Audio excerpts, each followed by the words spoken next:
You are not in dark, that the day should catch you off guard like a thief. No, all of you who believe in Christ are children of light and of the day, and belong not to the darkness, nor to the night. Day is done, but love unfailing dwells ever here.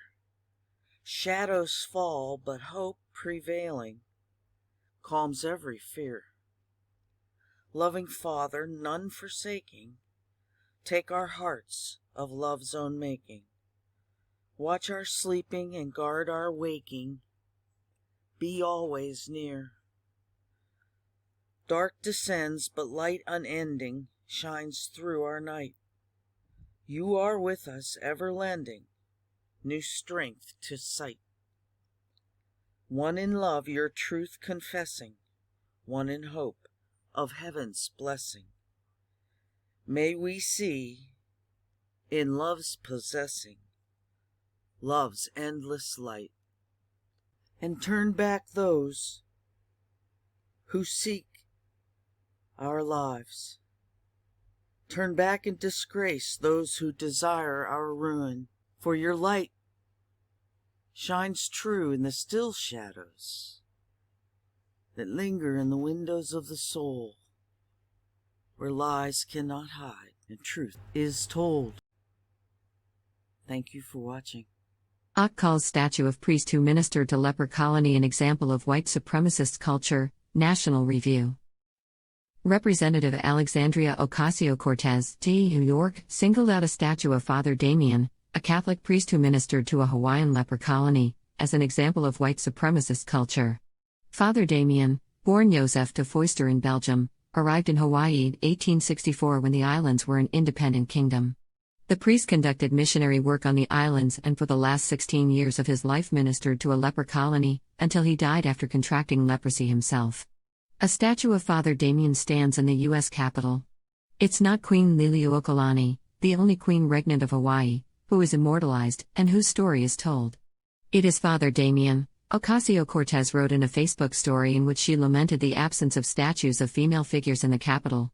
This is what patriarchy and white supremacist culture looks like. While still a princess, Liliuokalani visited Father Damien at the colony to present him with honors from the Hawaiian royal government. In 2009, then Governor of Hawaii Linda Lingle proclaimed October 11 St. Damien Day. In Hawaii, Damien remains a spiritual hero and an icon of love, compassion, courage, humility and humanitarian service, Lingle said at the time. The U.S. has seen a series of attempts to remove statues considered offensive following the death of George Floyd, an African-American man killed during his arrest by Minneapolis police officers. These statues have included Confederate leaders such as Robert E. Lee, while other statues that have been vandalized include likenesses of Christopher Columbus, Ulysses S. Grant, and in one case, Frederick Douglass.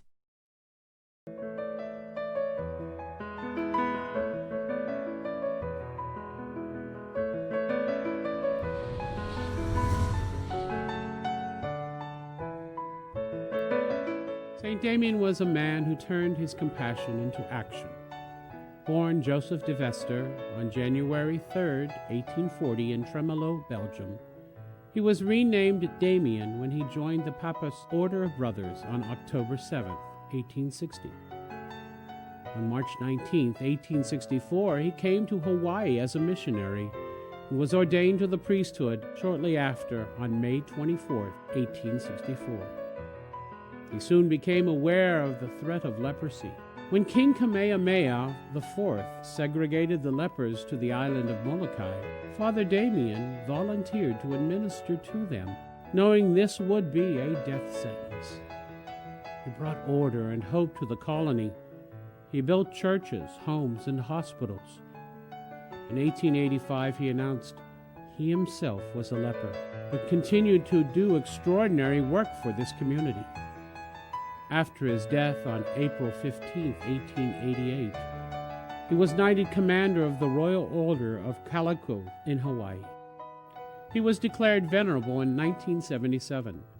Pope John II declared him beatified on June 4, 1995.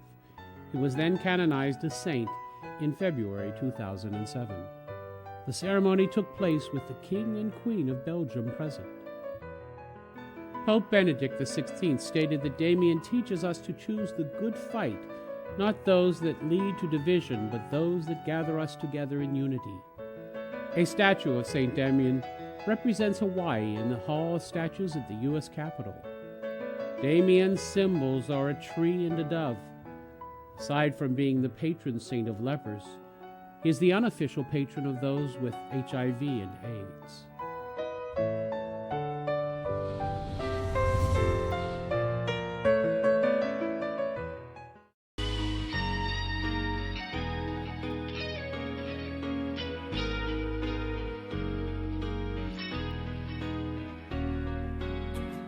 Before I'll go, hear me out, 'cause of this there ain't no doubt. When it's time for curtain call, just before the shadows fall like a leaf in the wind, on the ocean of blue like your eyes, and that's why